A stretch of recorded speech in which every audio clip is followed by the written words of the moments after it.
Hi, welcome back to Cheyenne Wyoming Urban Gardener. This is Debbie, and this is June 2nd. So getting close to my birthday. We're in Garden Zone 5A, 5B here in Cheyenne, Wyoming. And my birth date is on June 6th.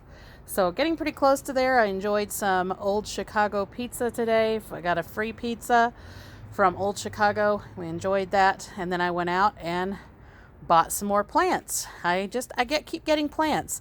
I've started a lot of my own seed, as I've shown everyone, but there's also a lot of plants that I wanted to get. These are some of the plants that I showed in a previous video, but then I added to it. I got some more tomato plants. I got some Rutgers tomato. I just wanted to try a Wisconsin 55, Big Beef, and there's a couple of others that I've been wanting to try, and I haven't gotten them out of the house yet, so we've still got some in the house. And then I got a Gerbera daisy.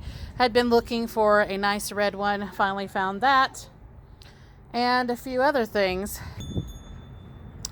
And now what I'm doing out here is just preparing the containers for all of these tomato plants. I've got 12 tomato plants. I actually think I've got a couple of them that have doubles, so I may have to add some more containers. I'm running out of large containers, to be honest.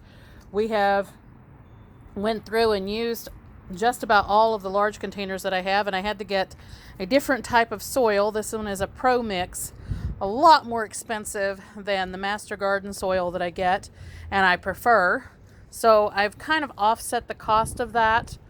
This one was $19.99 a bag, but it is a compacted bag, so it is a kind of like a brick, honestly, when you get it. The soil is still soft, but it's just vacuum sealed, kind of like in a brick. So you get it, it's pretty dry, so I have to rehydrate it. So I hope it's not too hydroponic. Hydrophobia, I think is what I would call it. So I hope it's not too much of that, and we can get that back moistened.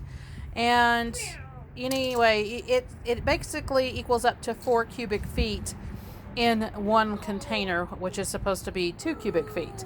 But it expands. It's a soil type that expands. So anyway, we're going to give that a try. I've never tried this soil before. It's been in a couple of things that I've picked up before, some plants I've seen this soil in the plants. And it seems to do okay, but like I said, I really like the Master Garden soil. I did offset the cost with some cheaper soil, so we're kind of mixing it together. This is the Mountain Magic potting soil.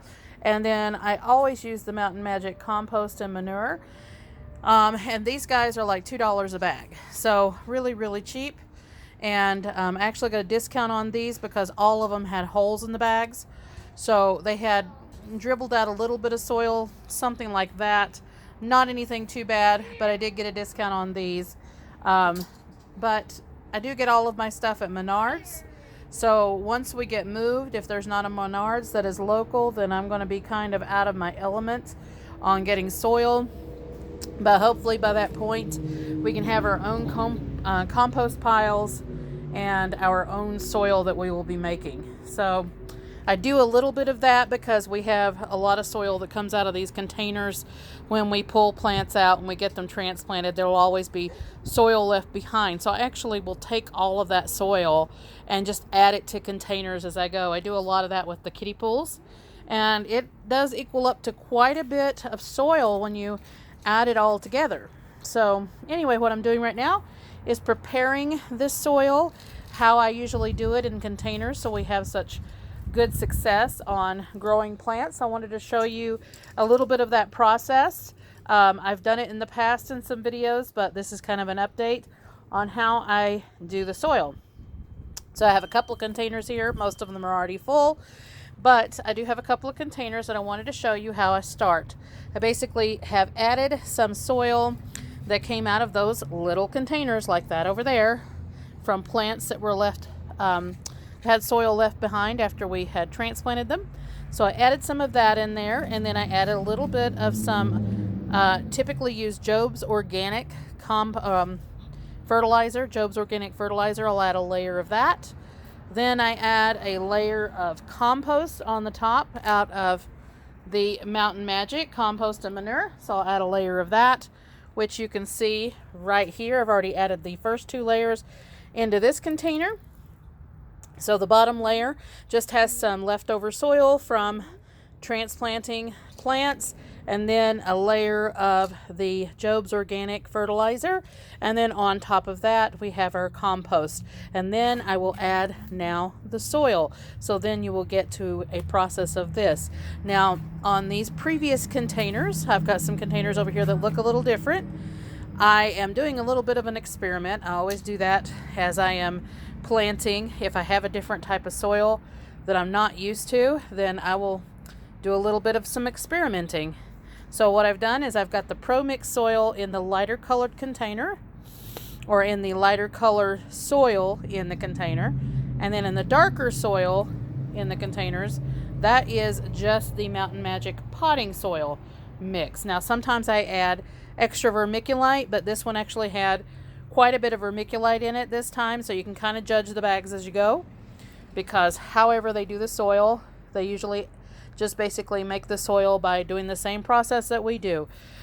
They will have compost, they will add in soil, they will add in vermiculite, and they will sometimes recycle older soil and different piles of compost that they have. So this is the same thing that we do here. I may add some vermiculite to it. Like I said, right now it doesn't need it.